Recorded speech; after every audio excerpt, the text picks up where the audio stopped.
Atos dos Apóstolos, capítulo 2, versículos 6, 8, versículos 6 até o 8 e versículos 12 e 13. E correndo aquela voz, ajuntou-se uma multidão e estava confusa, porque cada um os ouvia falar na sua própria língua. A igreja.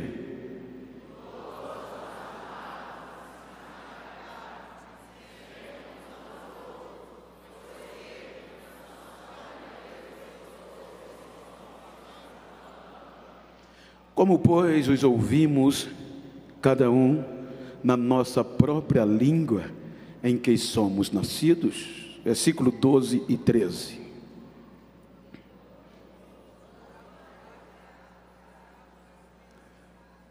Versículo 12 do mesmo capítulo.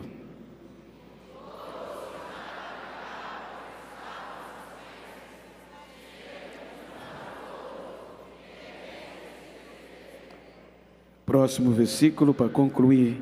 E outros estão cheios de mosto. Queiram tornar os vossos assentos. Queridos, como há uma proposta temática de um encontro, e obviamente eu quero tomar a linha do noivo com a esposa, e para isso permita-me contextualizar a Bíblia com a história. Nós lemos um texto e quero pedir a vossa permissão e paciência para, dentro de um contexto bíblico, mostrar-lhes o nosso poder. Quando nós analisamos o livro do Gênesis, para entendermos o texto, capítulo 11, versículo 1, por favor, eu quero ler para a igreja tomar parte da pregação. Capítulo 11 do Gênesis, versículo 1, a Bíblia vai mostrar uma geração de um recomeço, uma geração que Deus acreditou depois de uma frustração.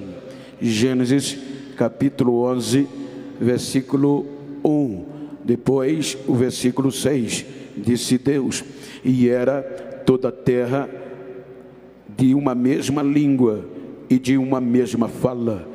Os irmãos observem que entre o capítulo, versículo 1 e o 6, vai ter um contexto histórico. E o Senhor disse: eis que o povo é um, e todos têm a mesma língua, e isto é o que começam a fazer. E agora não haverá restrição para tudo o que eles intentam fazer. Então o contexto diz que quando Deus dará ordem para esta geração de Noé frutificar, encher a terra, Ele dá o direito deles se espalharem. Porém, eles desobedecem e intentam criar uma torre que o topo chegue aos céus para não se espalharem. Então, quando Deus observa a intenção do povo, percebe que a intenção não era boa. E quando Deus olha, diz que não pode impedir se deixar o povo falando a mesma língua e a mesma fala.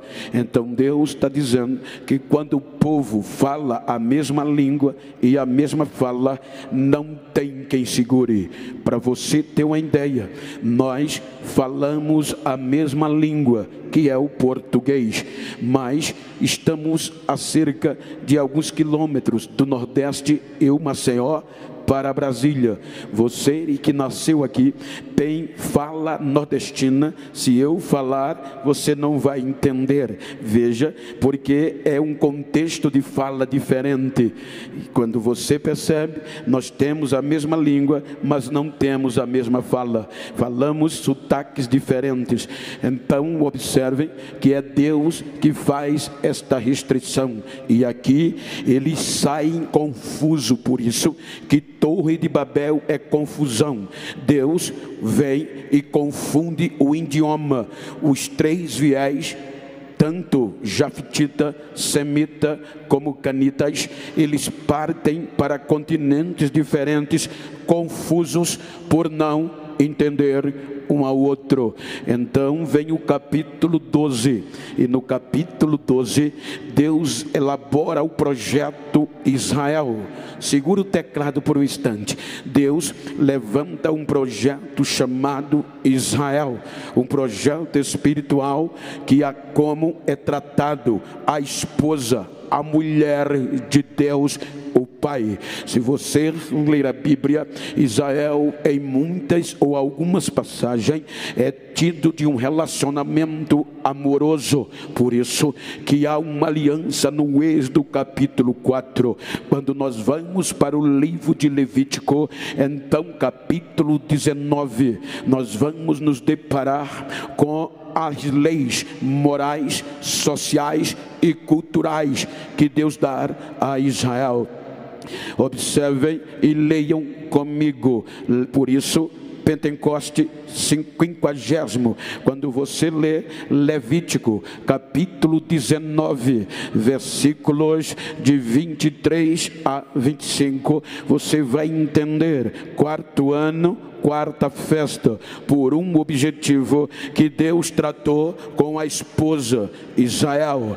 Por favor, Levítico capítulo 19, versículo 23 a 25. Se você ler, você vai dizer comigo: então disse Deus, quando adentrares, capítulo 19, 23 a 25, disse Deus, quando adentrares na terra, quando estiveres entrando na terra e plantares toda árvore de comer, ser-vos-ão imundo, incircunciso o seu fruto, 3 anos vos será imundo, dele não comerás. Versículo seguinte: porém no 4º ano todo o seu fruto será santo, para dar louvor ao Senhor.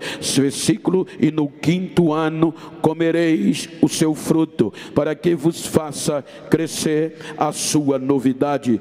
Eu sou o Senhor vosso Deus. Observe que aqui você vai encontrar Deus dizendo a Israel: quando vocês entrarem da terra e plantarem frutos para comer, primeiro ano vocês não podem comer, deixem cair. Segundo ano vocês também não, e terceiro ano.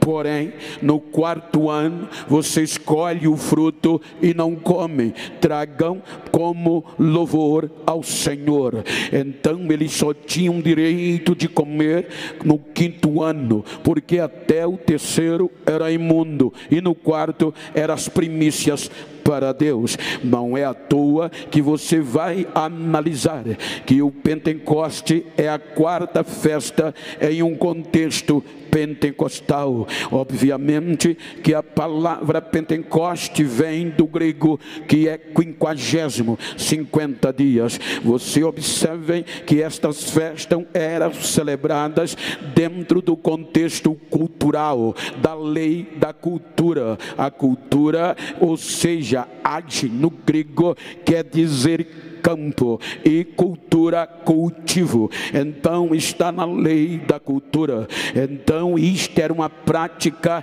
anual de Israel. Quando o Israel ele adultera, quando o Israel como esposa trai a Deus, então Deus vai enviar seu filho para quê? Para reconciliar a esposa com ele. Porém Israel rejeitou, Israel não quis, a ponto de Israel, formado no judaísmo, Israel era duro demais. Não era fácil converter um judaísmo, porque a mensagem de Cristo era uma mensagem de reconciliação, e a corrupção bateu em Jerusalém e eles não queriam mais saber de Deus. Observem que Jesus chega ao ponto de escolher 12 discípulos para de difundir a sua mensagem, mas Israel não quis aceitar.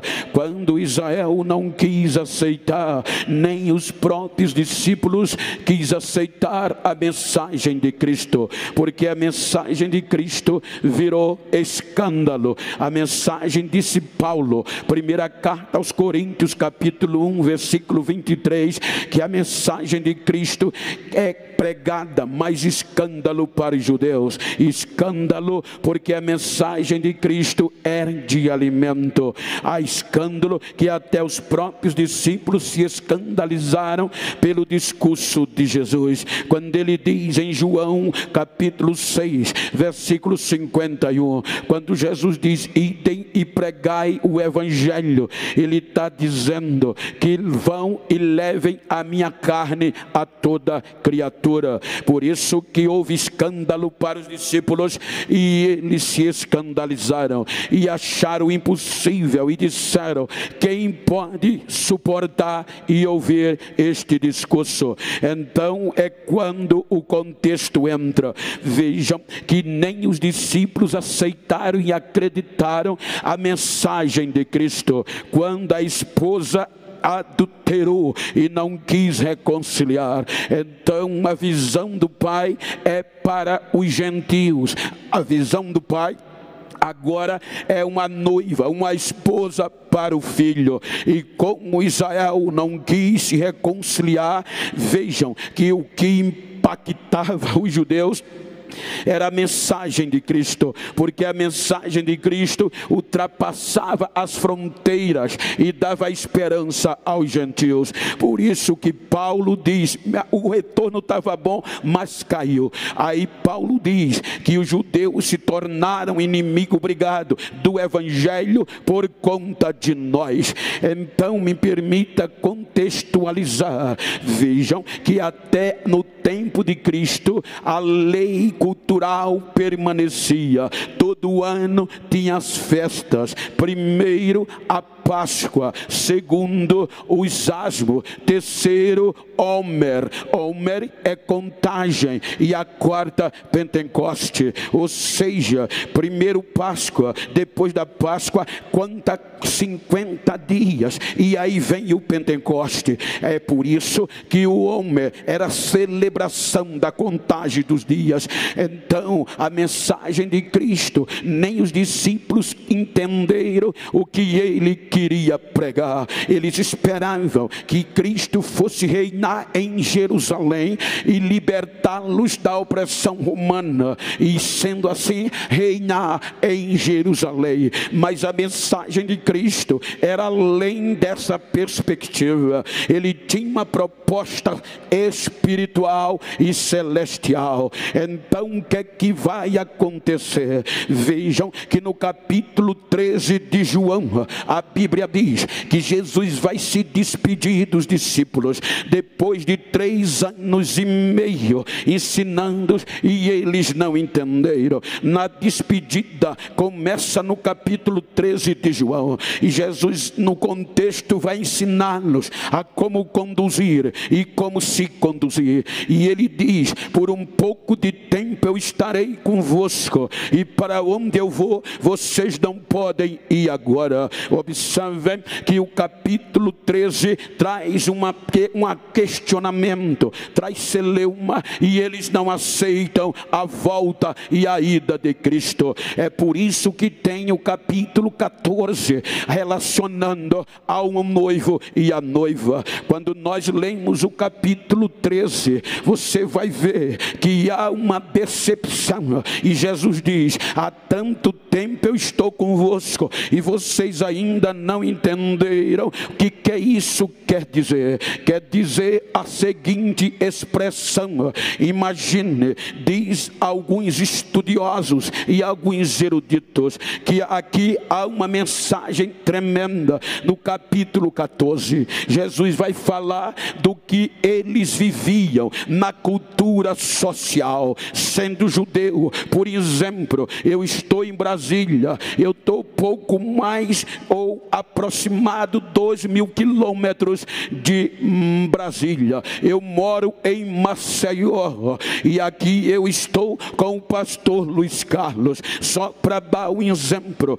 Luiz Carlos, pastor, tem uma filha, ela tem uma filha solteira. Esta era a cultura dos judeus. E eu tenho um filho solteiro. Então eu hoje aqui, sendo eu da época cultural que Jesus viveu e os discípulos, então eu dizia: pastor Luiz Carlos, eu gostei do senhor, da sua família e da sua filha. O senhor não quer ter um comprometimento comigo no modo do matrimônio? Como? O senhor não quer comprometer a sua filha com o meu filho? Ele vai dizer: tá certo, Bento, porque na cultura não era a moça nem o moço que acertava namoro nem casamento, mas as famílias. Veja que Jesus vai tratar disso para abrir a mente deles. Então ele dizia: tá certo, apertamos a mão,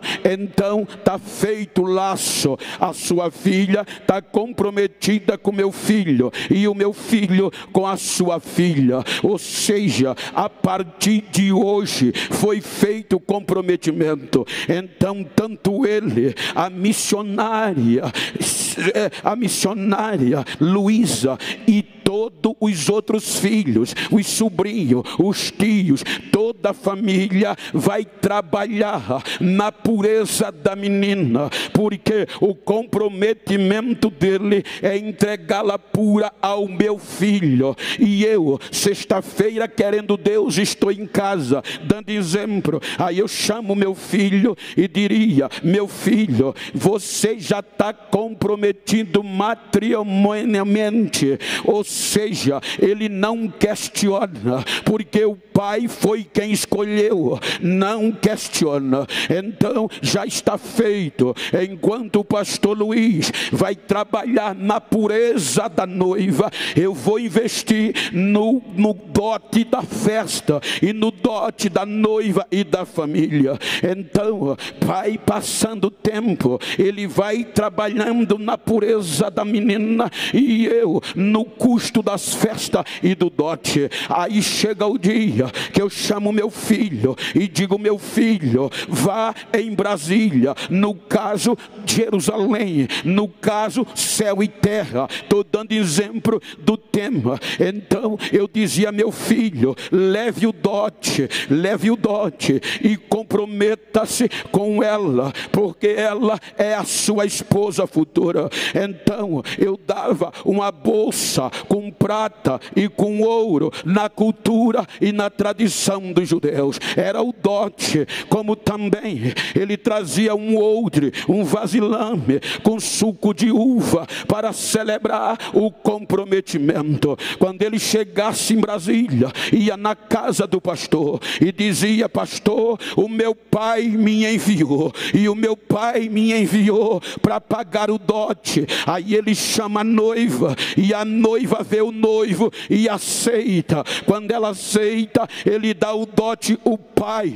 Quando o pai pega o dote, ela vai celebrar. Ele pega o suco de uva, coloca numa taça e dá à noiva. É por isso que enquanto a noiva bebe, ele vai cantar um romance de comprometimento, porque na cultura o filho mais velho, o unigênito, não sai da casa do pai. Ele vai viver com o pai enquanto o pai existir. Por isso a porção dobrada. Isso quer dizer que na casa do pai tem que ter quarto, tem que ter espaço para o pai, para o filho e para a família do filho. Aí o capítulo 13, Jesus sabe que os discípulos não entenderam. Aí ele sabe que precisa voltar para o pai para enviar a garantia. Aí capítulo 14, ele diz: porque vocês estão tristes triste. Não deixe o coração de vocês ficarem triste.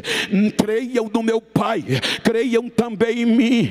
Eu vou, mas voltarei. Na casa do meu Pai tem muitas moradas. Se não fosse assim, eu diria a vocês, mas eu vou e vou preparar lugar, e voltarei outra vez, e levarei vocês para mim mesmo, para onde eu estiver, vocês estejam comigo também.